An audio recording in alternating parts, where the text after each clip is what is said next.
저와 여러분이 이 마태복음을 묵상한 지가 여러 날이 되었습니다. 여러분, 마태복음 시작할 때 어떻게 시작이 되던가요? 예수 그리스도의 족보는 이러하다. 예수 그리스도의 세계는 이렇다. 이렇게 말씀하시는 것으로 시작을 합니다. 저와 여러분이 읽을 때는 그냥 예수님의 족보가 이렇게 시작되는구나 이렇게 읽겠지만 우리 이스라엘 사람들이 읽을 때는 전혀 다르게 읽습니다. 예수 그리스도, 이 말 자체가 그들에게는 충격적인 말이 되는 것입니다. 왜냐하면 이 그리스도라는 말이 히브리어로는 메시아입니다. 그들이 그토록 기다리고 있었던 그 통치자 다윗의 왕권을 가지고 오는, 참 그들을 완전히 로마의 압제에서, 주변 나라들의 압제에서 해방시켜 줄 뿐만 아니라 그 하나님 나라의 풍성함을, 다윗 시대의 그 아름다움을 회복할 그분이 바로 메시아거든요. 그런데 출발이 예수 메시아 이렇게 되는 거예요.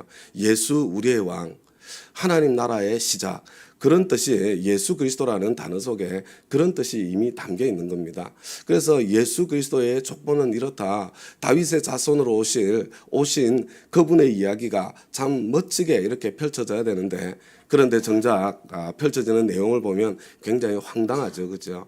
왜냐하면 그 예수님의 족보에 5명의 여인의 이름이 등장하게 되는데, 참 이스라엘에는 위대한 어머니들이 많이 있었습니다. 그런데 거기에 등장하는 여성들은 한결같이 흠이 있는, 참 뭔가 부족함이 보이는, 심지어 이방인들까지 포함되어 있는 그런 여인들이 등장하게 되는 거죠. 정작 유다 지파의 다윗의 자손으로 오는데, 유다는 그 자손을 며느리 다말을 통해서 이렇게 참 두게 되는 그런 이야기가 펼쳐지는 거고요. 그 다음에 또 이방 여인, 모압 여인 룻의 이야기가 또 족보 속에 들어가 있고요. 그 앞에 또 기생 라합의 이야기가 들어가 있고요. 거기다가 다윗의 아내가 아닌 참 우리아의 아내였던 바세바의 이야기가 거기에 등장하는 거예요. 아마 참 이스라엘 사람들이 읽기에는 메시아에 오시는 길이 왜 이래, 이런 느낌이 한편으로 들 수 있었을 것 같습니다. 그리고 난 뒤에 이제 예수님의 이야기가 펼쳐지는데, 그런데 이 왕으로 메시아로 오신 이분의 이야기가 너무 작고 초라해요.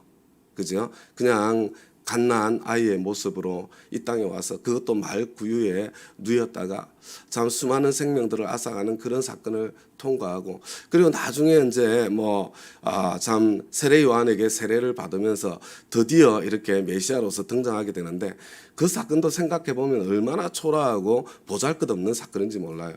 제대로 본 사람이 아무도 없습니다. 그냥 이렇게 하늘에서 들려온 소리를 들었다면 아마 세례 요한과 예수님 두 분만 들었겠죠.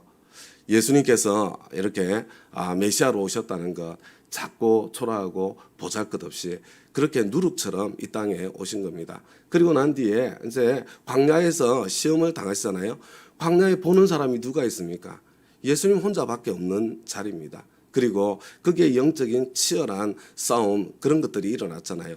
작고 초라하고 보잘것없는, 정말 누룩같이 겨자씨 한 알처럼 참으로 이 땅에 오셨고 그 사역이 시작된 것을 보게 되는 거죠. 그리고 난 뒤에 이제 그게 끝나고 난 뒤에 참 이제 예수님의 활동이 조금씩 시작되잖아요. 근데 사람들이 이 사람이 보통 분이 아니네, 이런 생각이 드는 거예요. 따라다니는 사람이 점점 늘어나게 되는 겁니다. 그러다가 이제 우리 마태복음 5장, 6장, 7장 산상수훈의 사건이 일어나는 거예요. 예수님을 따라 수많은 사람들이 이렇게 모여든 그런 상황 속에서 예수님께서 이 산상수훈에 정말 이 어느 율법학자, 어느 서기관도 하지 못하는 그런 놀라운 메시지를 선포하면서 사람들의 생각이 확 바뀌게 되는 겁니다. 이분이 보통 분이 아니시네. 우리가 그저 생각하던 그냥 조금 이렇게 뭔가 이렇게 따라다닐 만한 그 정도 스승이 아닌 거 아니야, 이런 생각이 들 정도로 사람들이 충격을 받게 되는 거죠. 그리고 그 가운데 일부는, 어떤 사람들은 이게 그냥 보통 선생님이 아니라 하나님께서 보내신 모세와 같은 한 예언자를 메시아로 보내실 거라고 말씀하셨거든요. 그래서 그분이실지도 모른다는 그런 기대, 그런 소망을 갖게 되었던 것 같습니다. 그래서 오늘 1절 말씀을 보면 예수께서 산에서 내려오시니 이렇게 돼 있죠. 많은 무리가 그를 따라왔습니다. 그런데 그 가운데 납병 환자 한 사람이 예수님께 다가온 그런 모습을 보게 되죠. 여러분 지금부터 이 8장과 9장은 뭐냐면요. 이게 10가지 기적 사건이 저와 여러분에게 소개되고 있는 거예요. 하나님께서 모세를 통해서 10가지 기적을 베푸시고 그리고 이 이스라엘 백성들을 참 이집트 땅에서 건져내시잖아요. 그래서 이 마태복음이 이렇게 전개되고 있는 과정이 그런 겁니다. 이분이 참 모세와 같은 하나님께서 약속하신 위대한 참 바로 그분이시고 그 메시아라는 것을 이렇게 한 걸음 한 걸음 저와 여러분에게 보여주고 있는 사건이다. 이렇게 생각하시면 되겠습니다. 그런데 첫 번째로 이렇게 하나님께서 그 가운데 보여주신 사건이 바로 이 납병 환자 한 사람을 고쳐주시는 바로 그 사건입니다. 예수님께 다가와서 절을 하면서 말하죠. 주님 하고자 하시면 나를 깨끗하게 해주실 수 있습니다. 나를 고쳐주십시오. 그런 절실한 고백입니다. 예수님께서 참 그냥 이렇게 말씀하시는 것이 아니라요. 우리 3절 말씀을 보니까 예수께서 손을 내밀어 그에게 대시고, 자 이게 엄청난 사건인 것 같습니다. 납병 환자에게 접촉을 하면 부정하게 되는 거잖아요. 우리 종교 지도자들은 납병 환자를 만나면 반드시 피해 가야 됩니다.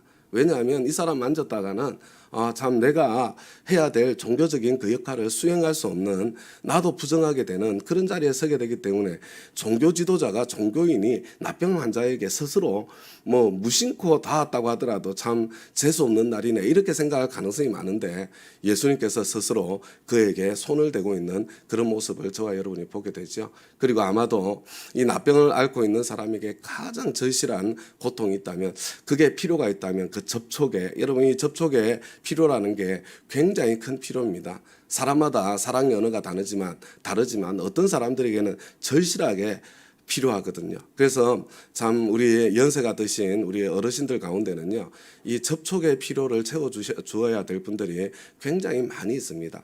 아무도 가까이 안 가려고 그러잖아요. 우리 손자 손녀들도 냄새가 난다고 피하는 경우가 많잖아요. 스스로도 위축이 되어서 사람들을 피할 때가 있잖아요. 우리 연세가 많이 들면 들수록 따뜻하게 손을 잡아주고 때때로 안아주고 여러분 그렇게 접촉하는 것이 정서적으로 많은 그런 치유를 일으키고 그리고 필요를 채워주게 되는 것을 보게 되죠. 예수님께서 이 납병 환자 한 사람을 보았을 때 이 사람의 참 모든 필요를 함께 보는 겁니다. 몸이 병들어 있을 뿐만 아니라 참 그 정서가 병들어 있는 이 한 사람의 모습을 보시는 것이고 그리고 또 마찬가지로 그 이면에 영적으로도 병들어 있는 영적인 질병이 바로 죄의 질병이거든요. 이 모든 것들이 함께 엮여 있고 예수님께서 저와 여러분을 치유하고 회복하실 때는 이 샬롬이라는 자체가 몸만 회복되는 것이 아니라 정서가 회복되고 그리고 영적으로도 완전히 회복되는 게 그게 샬롬이죠. 우리 주님께서 먼저 이 사람을 따뜻하게 만져주시는 이미 이 사람 마음속에는 너무나 큰 일이 일어났을 것 같습니다. 그리고 그렇게 해주마. 깨끗하게 되어라. 우리 주님께서 그렇게 말씀하시고 그리고 이 말씀이 떨어지자마자 납병이 낫게 되는 그런 놀라운 모습을 보게 되는 거죠. 여러분 뭔가 느낌이 오지 않습니까? 하나님께서 말씀으로 천지를 창조하셨는데 지금 물론 그때도 당시에도 아마 치유하는 치유사역자들이 있었을는지 모릅니다. 그런데 말씀하시는 것으로 치유가 일어나는 이분이요 위대한 스승이 아니라 그냥 대단한 능력의 소유자인 그런 예언자가 아니라 이분이 하나님이시구나 하는 힌트가 여기에도 또 담겨져 있는 모습을 보게 되는 거죠. 예수님께서는 아무에게도 말하지 말고 제사장에게 참 몸을 보이고 예물을 바쳐라 이렇게 말씀하고 있는 것을 보게 됩니다. 우리 왜 아무에게도 보이지 말라고 하셨을까? 이거 다 추측해서 알아맞혀야 되는 거잖아요. 여러분 누가 어떻게 추측해도 그건 다 정답이 아니에요. 그냥 추측일 뿐입니다. 그래서 여러 가지 추측의 이야기를 들으셨을 것이고 저도 마가복음 하면서 여러 가지 추측을 말씀드렸으니까 그냥 지나가도록 하겠습니다. 그리고 난 뒤에 이제 10가지라고 말씀드렸잖아요. 두 번째로 예수님께서 가버나움에 가셨을 때 한 백부장이 나타나게 돼요. 여러분 이 백부장은 어느 나라 사람일 것 같습니까? 이스라엘 사람일까요? 아니면은 로마 사람일까요? 그죠? 이게 백부장이 군인 100명을 참 거느리는 사람인데 이스라엘 사람 일리가 없잖아요. 한 백부장은 바로 한 이방인입니다. 한 로마 사람이에요. 참 이스라엘을 압제하고 있는 사람입니다. 일본 순사 대장 중에 한 사람이다. 우리나라 사람으로 치면 그런 사람이라고 할 수 있어요. 그런데 이 한 이방인이 다가와서 간청하는 겁니다. 내 종이 지금 중풍으로 집에 누워서 몹시 괴로워하고 있습니다. 자기에게 소중한 종일 수 있겠지만 그래도 종이 참 이렇게 괴로워서 누워 있다고 해서 그 종을 위해서, 여러분 이거 얼마나 한편으로 굴욕적입니까? 한편으로 이 입장을 바꾸어서 생각해 보면 참 이스라엘 이름 없는 무명의 스승이잖아요. 물론 이제 사람들이 막 모여들고 있지만 거기 가서 간청한다는 게 쉬운 일이 아니죠. 아마 이 백부장도 무슨 하나님께서 주신 특별한 계기가 있어서 눈이 열렸을지도 모르죠. 예수님께서 말씀하십니다. 내가 가서 고쳐주마. 우리 주님은 참 시원시원하게 말씀하시는 것 같습니다. 너무 부러워요. 예수님만이 하실 수 있는 그런 모습인 것 같습니다. 그런데 백부장이 의외의 대답을 하는 거죠. 나는 주님을 내 집으로 모실 만한 자격이 없습니다. 주님. 예수님께서 이방인의 집으로 그냥 찾아가시겠다는 것도 참 너무 엄청난 사건이고, 유태인들이 읽을 때는 이 한마디 한마디가 너무나 큰 충격이었을 것 같습니다. 그리고 이 이방인이 그저 한마디 말씀만 해주십시오. 그러면 내 종이 나을 것입니다. 여러분 이거 창조주 하나님에 대한 그 믿음, 창조주 하나님처럼 믿는 믿음이 여러분 이 백부장 안에 이미 담겨 있는 것을 보지 않습니까? 나도 상관을 모시는 사람이고 내 밑에도 병사들이 있어서 내가 내 부하한테 이렇게 하라 군인으로서 이야기를 하면 그냥 그대로 움직이는데 당신은 모든 것에 참 상관이고 모든 것의 주인이니까 병에게 명령하든 무엇에게 명령하든 그대로 될 것 아닙니까? 그런 어떤 믿음의 고백인 거죠. 예수님께서 놀랍게 여기실 만큼 엄청난 그런 믿음이 선포된 것을 보게 됩니다. 그런데 예수님께서 이렇게 말씀하세요. 내가 진정으로 너에게 말한다. 나는 지금까지 이스라엘 사람 가운데서, 근데 제가 번역하면 글자를 한 자 더 붙일 것 같아요. 나는 지금까지 이스라엘 사람 가운데서도 아무에게서도 이런 믿음을 본 일이 없다. 이스라엘 사람들 중에도 참 믿음의 민족이잖아요. 하나님의 백성들이지 않습니까? 근데 그들 가운데서도 이렇게 참 믿는 믿음의 고백을 한 사람을 한 사람도 본 적이 없다. 예수님께서 참 놀랍게 여기시고 감탄하시고 탄복하시는 그런 모습을 보게 됩니다. 다음 가족 여러분, 저와 여러분이 예수를 믿는 거 이거 엄청나게 소중한 겁니다. 그런데 그보다 더 엄청난 것은 하나님께서 저와 여러분을 믿어주신다면 그것이야말로 더 대단한 거 아니겠어요? 하나님께서 저와 여러분을 인정해 주신다면 더 엄청난 참 일 아니겠습니까? 저와 여러분이 예수를 믿는 사람에서 예수님께서 믿어주시는 사람으로, 믿어주실 만한 사람으로, 예수님께서 감탄하실 만한 사람으로 한 걸음 한 걸음 더 성장하고 자라가면 좋겠습니다. 아무것도 변한 거 없습니다. 참 그 현실 한가운데서 이렇게 자신의 믿음을 고백한 백부장이죠. 그래서 예수님께서 이제 결론으로 이렇게 말씀하세요. 내가 너에게 말한다. 많은 사람이 동과 서에서 와서 하늘나라에서 아브라함과 이삭과 야곱과 함께 잔치자리에 앉을 것이다. 여러분 우리 자꾸 이렇게 하나님 나라 천국에 대해서 안 믿어지니까 그냥 막 이렇게 다르게 포장해서 이야기하시려는 분들이 좀 많이 있어요. 그죠? 그런데 여러분 예수님께서 그리고 있는 이 하늘나라 천국은 굉장히 구체적입니다. 하늘나라에서 아브라함과 이삭과 야곱과 함께 잔치자리에 앉을 것. 여러분 참 먼저 하나님 앞에 가 있는 모든 믿음의 선진들과 저와 여러분이 함께하는 잔치자리, 여기가 바로 천국입니다. 아주 구체적이에요. 그리고 우리 팔복의 말씀을 하실 때도 나 때문에 너희들 욕하고 비방하고 때리고 그러면 너희들에게 복이 있다. 왜? 하늘에서 너희의 상이 크기 때문이다. 저 잔치 자리에서 하나님께서 우리에게 주실 상이 있기 때문이라고 그렇게 말씀하시는 것을 보게 되죠. 여러분 이렇게 조금 자기가 지성인이라고 생각하고 공부 좀 했다고 이렇게 생각하는 사람들이 이 천국을 이 실제적으로 이해하지 않고 추상화시키려는 그런 경향을 가지고 있습니다. 그런데 천국이 그냥 여러분 그냥 추상적인 것이 되면요, 우리는 그리스도인의 삶을 살 수가 없습니다. 천국은 구체적이고 실제적인 것입니다.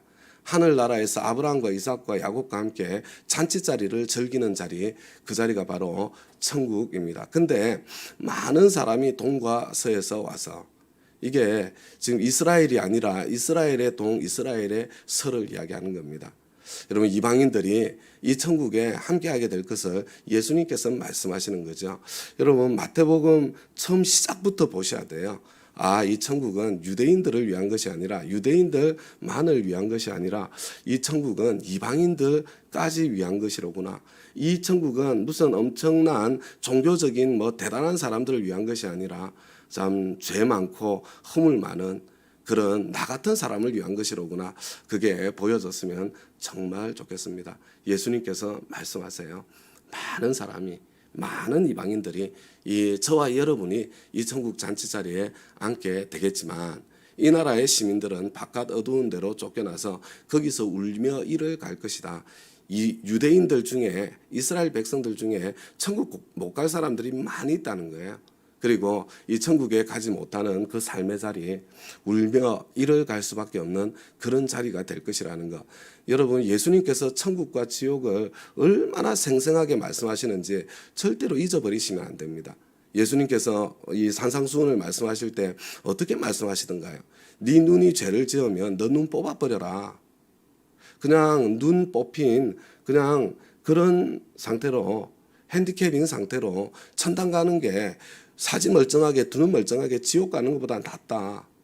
너 팔이 죄를 짓게 하거든, 너 손이 죄를 짓게 하거든 찍어버려라. 사지 멀쩡하게 지옥 가는 것보다 한쪽 발 없이 천당 가는 게 훨씬 낫다. 여러분 내가 이 천국을 상속받은 것, 하나님의 자녀가 되었다는 것, 이게 얼마나 큰 축복인지. 여러분 이 세상에서 내가 사지 멀쩡하게 건강하게 평생을 살고 이 세상에서 엄청난 성공을 이루고 여러분 사지 멀쩡하게 엄청난 성공을 이루고 지옥 가는 것보다 여러분 이 땅에서 아무리 내가 참 이렇게 초라하게 보이고 심지어 내 몸까지 건강하지 못하다고 해도 여러분 천국을 상속받았다면 그게 더 크고 그게 더 엄청난 축복인 겁니다. 축복. 그것을 잊지 말았으면 좋겠습니다. 많은 사람들이 건강에 복, 경제적인 복, 아니면 명성과 명예의 복은 받았지만 천국에 들어가지 못하는 많은 사람들이 있을 거예요. 복 받은 것처럼 보일 뿐이지. 여러분 저와 여러분이 하나님의 자녀가 되고 천국 백성이 된 것, 그것을 감사하시면서 참 거기에 초점을 맞추고 그리고 또 내 삶의 방식을 바꾸고 저와 여러분이 하나님의 사람으로 한 걸음 한 걸음 살아갔으면 좋겠습니다. 그리고 난 뒤에 이제 한마디 더 하시는 거예요. 백부장에게 가거라. 내가 믿은 대로 될 것이다. 이렇게 말씀하셨죠. 그죠? 그리고 이 창조주 하나님 그분의 말씀이에요. 하나님의 말에는 힘이 있는 겁니다. 하나님의 형상인 저와 여러분의 말에도 힘이 있거든요. 그 힘의 차이가 있을 뿐이지 같은 형상이어서 그래요. 그래서 우리가 말을 훈련하는 거잖아요. 그런데 바로 그 시각에 우리 예수님께서 말씀하실 때는 바로 그 시각에 역사가 나타나고 일어나는 것을 저와 여러분이 보게 되는 거죠. 여러분 우리 참 오늘 이 본문의 말씀에서 세 가지 하나님의 그 치유의 역사 중에 두 가지 역사를 저와 여러분이 함께 살펴보았습니다. 어떤 생각이 드세요? 어떤 느낌이 드십니까? 그죠? 사실은 저와 여러분 가운데 참 이 납병 환자처럼 이 백부장처럼 정말 절실한 문제를 가지고 계신 분들 이 자리에 계시지 않습니까? 정말 내가 그게 몸의 문제이든 내 정서적인 혼의 문제이든 아니면 내 영적인 문제이든 절실한 문제를 가지고 계신 분들이요. 여러분 어떻게 해야 되겠습니까? 어떻게? 여러분 첫 번째는요. 내 작은 믿음을 가지고 주님 앞에 나아가야 돼. 그죠? 이 납병 환자처럼 이 백부장처럼 내 믿음이 어떤 크기든지 가지고 나아가야 되는 겁니다. 하나님 앞에 매달려야 돼요. 내 믿음을 고백해야 됩니다. 호소해야 됩니다. 여러분 이 믿음도 괜찮아요. 주여 내가 믿나이다. 나의 믿음 없음을 불쌍히 여겨주십시오.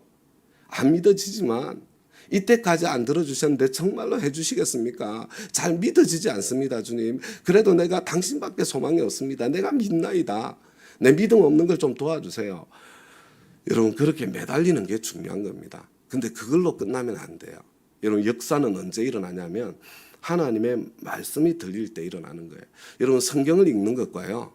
성경 두껍잖아요. 이 성경책. 그런데 이 두꺼운 성경 말씀 중에 그 중에 한 말씀이 내 말씀이 되는 사건은 다른 거예요. 다른 거. 여러분 그냥 내가 성경을 많이 읽으면 굉장히 좋습니다. 굉장히 좋아요. 그게. 그런데 여러분 하나님께서는 틀림없이 이 말씀 중에 참 그 말씀을 통해서 나에게 주셨던 것을 다시 주시는데요. 내가 기도로 매달리면 그때 하나님께서 나한테 말씀하시는 말씀이 있어요. 들려오는 말씀이 있습니다. 여러분 그걸 듣는 게 중요한 거예요. 그래서 내가 그냥 적당히 하고 끝내는 게 아니고요. 그냥 주님 앞에 매달려서 기도해야 되는 겁니다. 그래서 예수님께서 그렇게 해주마. 아니면 내가 가서 고쳐주마. 아니면 가거라. 내가 믿은 대로 될 것이다. 이렇게 말씀해 주시는 그 말씀이 여하튼 들려오는 말씀이 있어요. 그 말씀이. 여기 계신 분들은 아마 이미 그것을 경험하셨을 거예요. 여러분 그게 딱 들려지는 순간에요. 내가 어떤 기도 제목이 있어도 세상에 알지 못하는 평화가 확 내 마음속에 밀려오는 것을 경험하게 될 거예요. 여러분 그때 이루어진 겁니다. 그때. 여러분 질병도요. 증상이 이렇게 완전히 치료가 되어도 좀 이렇게 그죠? 내가 나아도 회복되는데 시간이 걸릴 때가 있잖아요. 그것처럼 이렇게 뭐 조금 더 시간이 걸리는 것처럼 보일 수는 있어도요. 여러분 우리 주님께서 말씀해 주시는 그 말씀이 들리는 그 시간에 하나님의 역사가 이미 펼쳐지고 이루어진 것이 될 것입니다. 그래서 우리 요즘은 그냥 이 절실한 기도가 사라졌다는 거는요. 그냥 살만하다. 그래서 절실한 기도가 사라진 거예요. 그래서 그냥 절실한 기도가 안 생기면 사실 내 마음을 한번 자세히 보세요. 내가 살만하다. 내가 뭐 좀 힘들지만 뭐 이거 아니면 안 되랴 뭐 그러면 뭐 절실한 기도는 안 나와요. 여러분 이 절실한 기도는 꼭 절망의 자리에서만 나오는 겁니다. 절망의 자리에서 그때 여러분 혹시 그 자리에 계시다면 빨리 포기하지 마시고 내 믿음을 주님 앞에 고백하시고 주님께서 나에게 들려주시는 그 주님의 대답을 들으시고 기도 자리를 떠나시기를 부탁드립니다. 우리 주님 반드시 응답해 주시고요. 그렇게 수없이 많은 하나님의 사람들을 만나오셨고 지금도 저와 여러분을 그렇게 만나주시는 주님이십니다. 주님께서 말씀해 주시고 그리고 말씀해 주신 대로 되어지는 그 축복이 저와 여러분의 가장 절실한 기도 제목 가운데 임하게 되시기를 부탁드립니다. 하나님 아버지 주님 은혜에 너무나 감사를 드립니다. 하나님 예수님께서는 이 땅에 오실 때부터 유대인들만의 참 메시아로 오신 것이 아니라 모든 이방 사람들의 저의 메시아로 이 땅에 오셨다는 것을 성경을 읽어가면 갈수록 아버지 하나님 더 분명하게 보게 되고 그래서 더 감사합니다. 참 저희들처럼 부족한 사람들을 천국 백성으로 이미 천국을 상속한 사람으로 아버지의 집을 하나님의 자녀의 권세를 선물로 저희들에게 주셔서 너무 감사합니다. 사실은 이것 하나만으로도 너무 감사해서 주님 앞에 더 구할 것이 없을 정도로 주님 앞에 감사합니다. 그러나 참 주님께서 우리에게 주시고자 하시는 것은 단지 죽어서 천당 가는 이것이 전부가 아니고 이 땅에서도 참 샬롬의 축복 가운데 천국을 누리며 천국을 오게 하는 삶을 살게 주시려는 것이 하나님 아버지의 마음이고 뜻이라는 것을 알기 때문에 저희들은 또 필요를 가지고 주님 앞에 또 간절히 나아갑니다. 주님 불쌍히 여겨주시기를 간절히 구하고선합니다. 그 절실한 절망 가운데 하나님만이 해결해 주실 수 있는 문제 가운데 아버지 하나님 주님 앞에 호소하고 나아가는 우리의 가족들을 불쌍히 여겨주십시오. 그리고 주님께서 말씀하여 주십시오. 그리고 말씀대로 되어지는 아버지 하나님 그 놀라운 역사를 저희들이 경험하고 누리고 그리고 자랑하고 그래서 저희들은 더욱더 기쁘게 더욱더 힘있게 더욱더 행복하게 영혼 구원하여 제자 삼는 그 삶의 발걸음을 내딛어 갈 수 있도록 주여 역사하여 주시옵소서. 이 새벽에 간구하는 부르짖는 기도마다 하나님께서 친히 대답하여 주시는 그 은총을 경험하고 누리게 하여 주시옵소서. 감사드리며 예수님 이름으로 기도드리나이다. 아멘.